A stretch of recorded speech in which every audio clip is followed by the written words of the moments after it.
In this video, I focus on refactoring the app.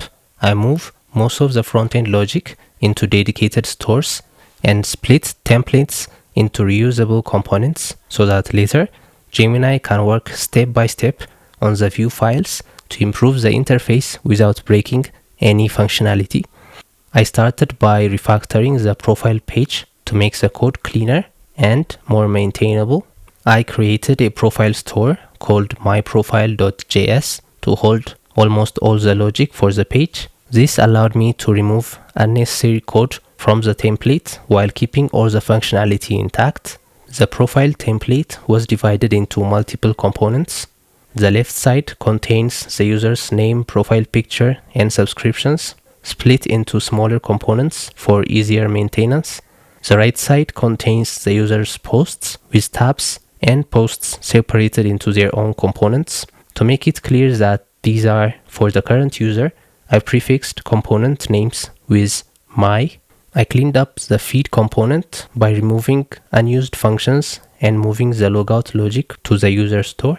The nav bars now interact directly with the store, so props are no longer needed for user initials or logout functionality. I refactored connection logic as well. Originally, I tried to create a feed item store for API requests, but since connection logic already existed in the connection store, I moved the feed item logic into the connection store, keeping all connection related requests in one place. I also fixed a bug where connection queries were exposing other users' data. The history page was refactored into its own history store, and each tab, transactions, connections, and usage, was moved into its own component. This keeps the logic for each section isolated and easier to maintain. I also separated loading state logic from fetch functions, so loaders only appear when initially loading data, not when loading more. After moving tabs into a separate component, the history page becomes minimal and easy to maintain.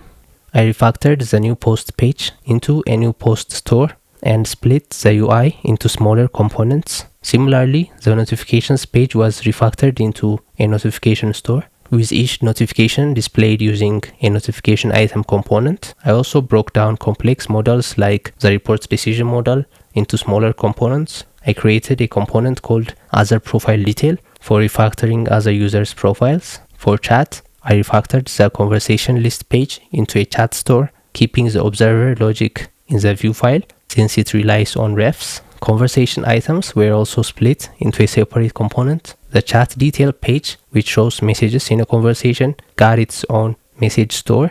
At this point, I primarily refactored the API requests while leaving most template logic in the view file because I was tired. I created a support store to handle API requests and logic for the support model. Similarly, comment functionality was refactored into a comment store. Donation option models and other models were also refactored to use their respective stores. For admin pages and models, I created a single admin store. The only remaining API requests were related to authentication flows, like the forgot password page, which I then moved into the user store.